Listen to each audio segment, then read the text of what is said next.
أعوذ بالله من الشيطان الرجيم بسم الله الرحمن الرحيم والصلاة والسلام على سيدنا محمد وعلى آله وأصحابه أجمعين والسلام عليكم ورحمة الله وبركاته والسلام عليكم ورحمة الله وبركاته. Très chers frères, très chères sœurs, et le bonjour aux éventuels non-musulmans qui écouteraient cette vidéo.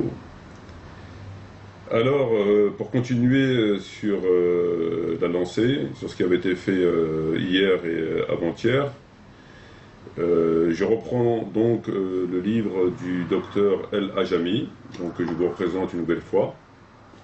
Ce docteur a donc écrit ce livre qui s'intitule « Que dit vraiment le Coran ?»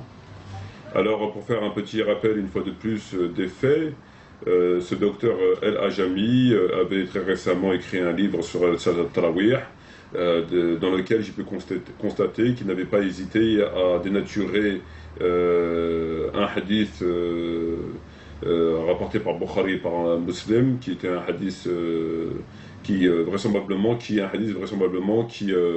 semblait lui causer problème, à lui d'ailleurs et à tant d'autres.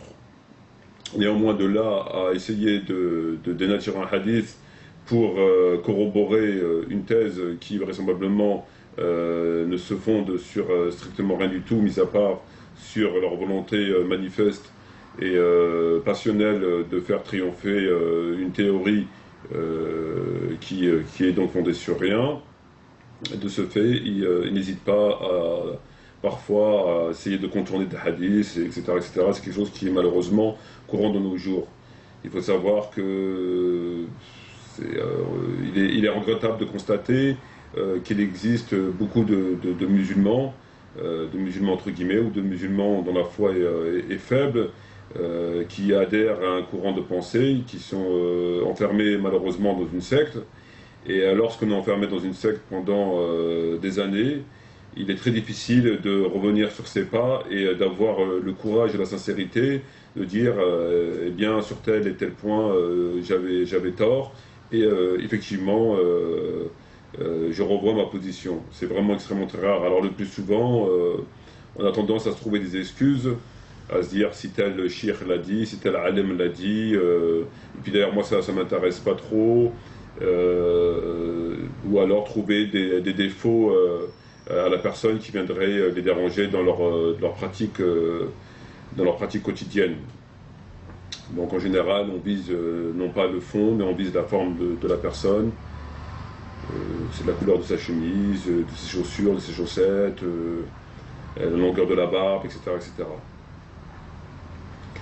Alors, donc maintenant, je reprends donc ce livre, ce que dit vraiment le Coran, afin de vous démontrer, si besoin est, et une fois de plus, comme je l'avais fait d'ailleurs pour l'imposteur Tariq Ramadan, j'en profite justement pour lui demander il veut bien sortir de son trou afin de venir m'affronter en face à face. Et donc, voilà, alors je reprends donc son livre et vous faire encore une démonstration de plus que le docteur El Ajami est un semblable de Tariq Ramadan.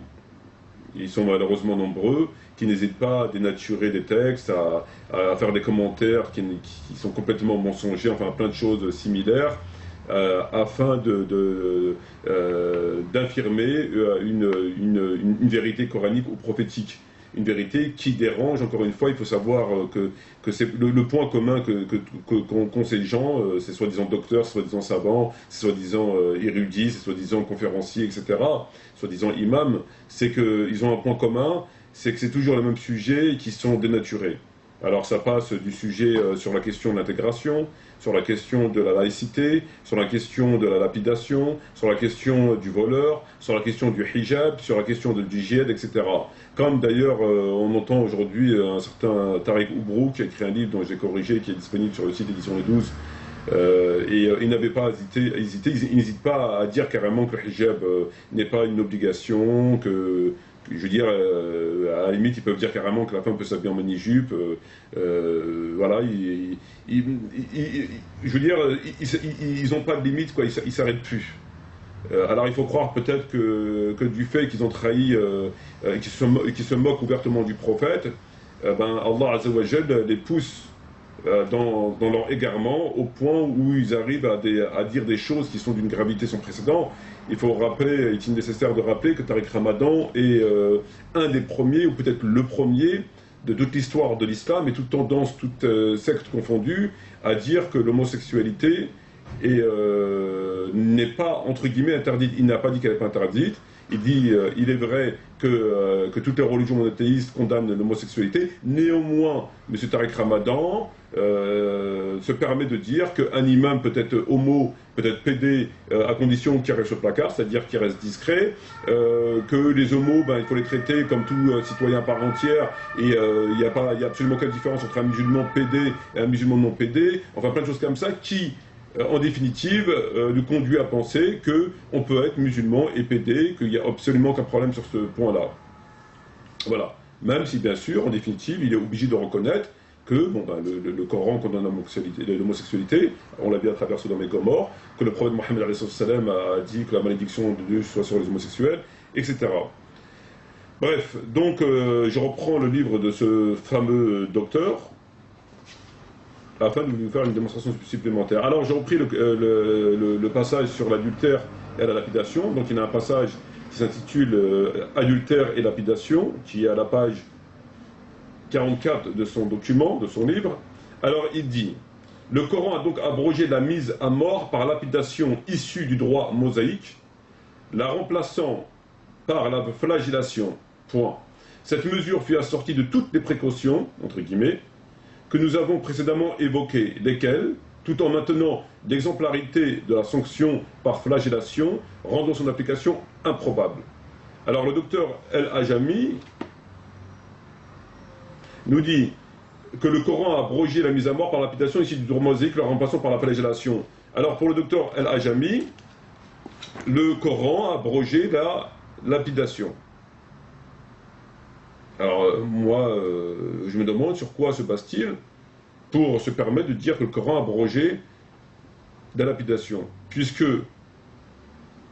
rien ne permet d'affirmer une telle chose, et que, bien au contraire, tous les muhaddithines, Bukhari, Muslim, etc., rapportent que le prophète a fait lapider, que Omar ibn Khattab a fait lapider, que Ali anhu a fait lapider, etc. D'ailleurs, on a un texte dans le Sahih de Bukhari et ceux de Muslim, où Omar ibn Khattab anhu fait une khutbah ou un dars, dans lequel il dit Dieu a révélé le verset sur la lapidation, nous l'avons lu et nous l'avons compris.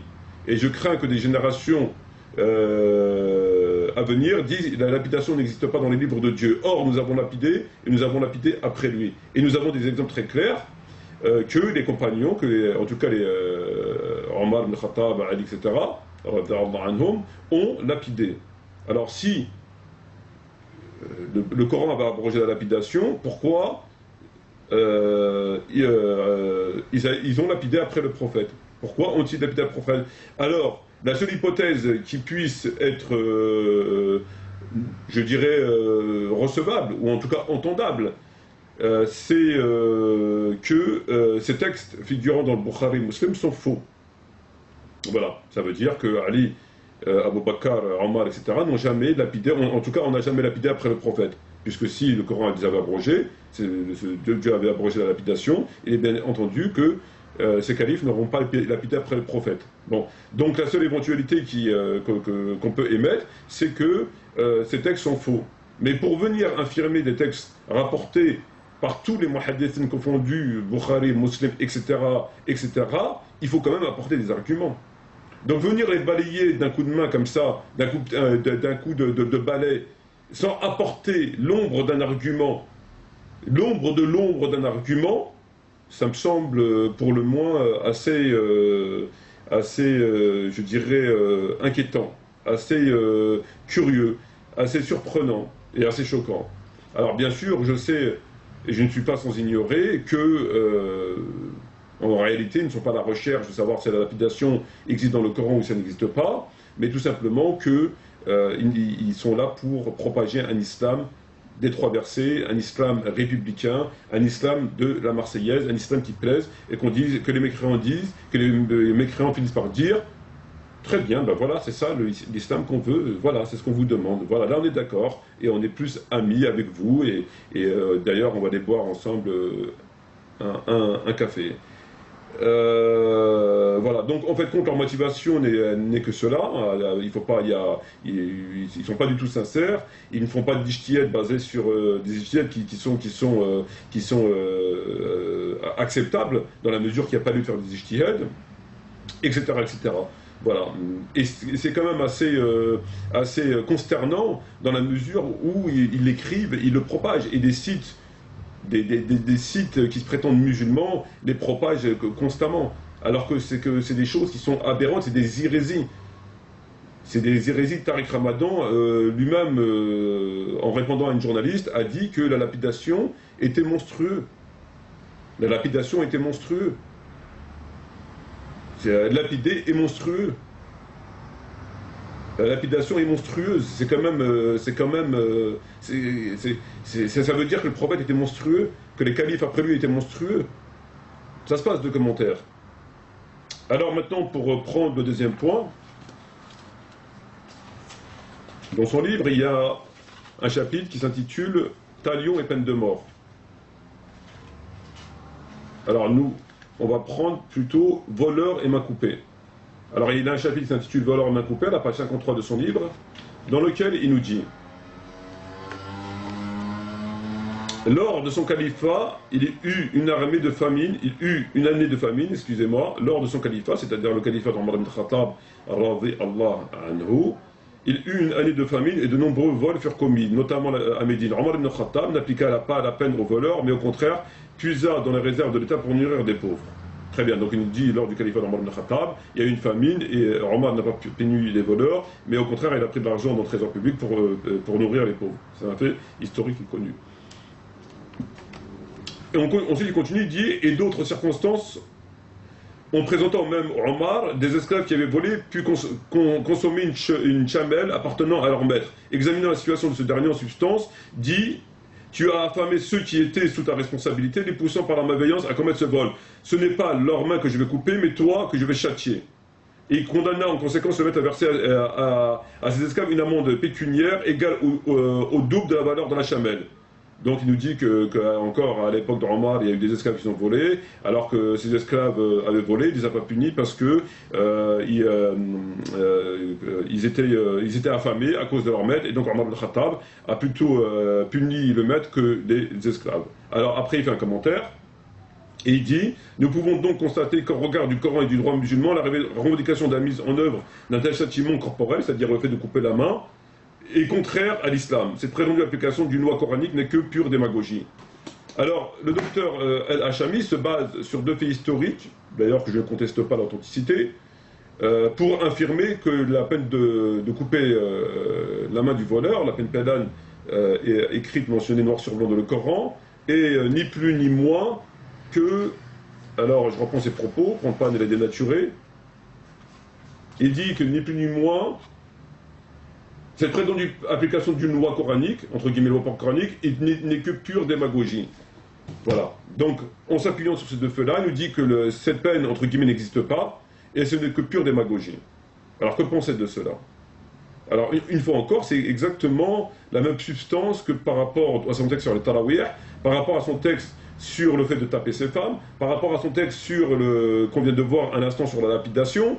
Et là, il nous parle du voleur. La peine du voleur n'existe pas. Il s'appuie sur deux faits historiques pour infirmer un verset coranique. C'est lui jamais vu. Je ne savais pas qu'on pouvait prendre des récits historiques dans Tabari ou dans les livres de Tariq et venir après infirmer un verset. Je ne savais pas. Je pensais qu'il en fallait un peu plus pour infirmer un verset, en tout cas la compréhension du verset. Or là, il n'est pas question d'avoir une compréhension d'un verset. Le verset est clair sur le fait de couper la main du voleur. Donc la compréhension, il n'y a même pas lieu de débattre sur le sujet. Alors on peut débattre si ça a été abrogé, ça n'a pas été abrogé, comment couper la main du voleur, tout à fait. Mais de là à dire le verset n'existe pas, comme certains disent qu'il n'existe pas de verset sur le hijab, je trouve ça particulièrement écœurant. Alors maintenant, pour revenir sur le fond du sujet, il faut savoir que Omar ibn Khattab, parce qu'il n'a pas puni les voleurs, c'est parce qu'il y avait une famine, et non pas parce que la peine n'existait pas. Dans la mesure où il y avait une famine et que les voleurs étaient contraints de voler par le fait qu'ils avaient faim et non pas pour s'enrichir, il a suspendu la loi sur le fait de couper la main, tout simplement. Et ce n'est sûrement pas par le fait que ces points n'existent pas. Et on sait qu'en islam, la contrainte devant s'interdit. La contrainte soulève l'interdit, comme pour la question du porc, comme Dieu le dit dans le Coran. Lorsque vous êtes affamé, etc., et qu'il y a du porc, vous pouvez manger dans la mesure, etc., etc. Tout le monde connaît ces versets, etc. Alors, c'est ni plus ni moins que par rapport à ça. Et le cas des esclaves qui avaient volé et que Omar a dit « Je te punirai toi », au maître et non pas les esclaves, c'est exactement la même chose. Dans la mesure où il y a une contrainte qui pousse quelqu'un à commettre un acte, c'est-à-dire un acte de vol, un acte par rapport à un rapport sexuel, tout ce qui rentre dans le cadre de la contrainte. Alors bien sûr, la contrainte est subjective, parce que chacun va ressentir la contrainte selon son caractère, selon sa situation, selon sa fragilité et un certain nombre de critères. Donc la contrainte, bien sûr, elle peut être objective comme elle peut être subjective. La question n'est pas là. En tout cas, on sait que la contrainte en islam soulève l'interdit. Et les deux cas que ce docteur nous dit là, c'est deux cas où il y avait une contrainte, c'est-à-dire d'un côté la famine, de l'autre côté des esclaves qui avaient faim. Donc tous les deux ont un critère identique, c'est-à-dire la contrainte. De ce fait, Omar ibn Khattab a dit ce qu'on a vu. Alors maintenant, venir nous dire, au nom de ces deux textes, d'ailleurs qui ne sont même pas qui ne sont même pas acceptables au niveau de l'argumentation pour venir affirmer un verset coranique, et essayer d'affirmer un verset coranique avec deux textes comme ça, je trouve ça insultant. Je trouve ça particulièrement insultant et hérétique. Moi, personnellement, je ne sais pas où c'est qu'ils vont aller ces gens, s'ils ne sont pas payés par le Mossad ou par je ne sais trop qui, pour écrire des choses aussi graves. Alors que la peine du voleur est écrite noir sur blanc. Elle est écrite noir sur blanc. L'ijtihad qu'on peut faire, les tafsir qu'on peut faire, c'est non pas sur la peine elle-même, mais sur le comment du pourquoi. Donc, entre autres, la contrainte. Voilà. Sur ce, le temps qui m'est imparti arrive à son terme. Je vous remercie une fois de plus pour votre attention. Je vous souhaite un bon ramadan, un ramadan tourné vers l'adoration de Dieu. Un ramadan où on n'oublie pas nos frères et sœurs en Palestine et à travers le monde qui souffrent de la faim, de la soif et aussi de l'oppression. Un ramadan non plus où on n'oublie pas ces imposteurs tels que Tariq Ramadan, Ajami et pour ne citer que eux, on les oublie pas. Et on invoque Dieu en ce jour de ramadan d'humilier ces gens comme ces gens ont tenté d'humilier l'islam et les musulmans en propageant l'hérésie et en rendant les musulmans impuissants par le fait qu'ils acceptent, ils leur font accepter et ils ont vendu leur religion aux kuffars. Voilà. Amin. Walhamdulillah ala kulli hal wa fi kulli makan. Wassalamu alaikum wa rahmatullahi wa barakatuh wa shukran jazirin et j'espère à la prochaine fois, Inch'Allah.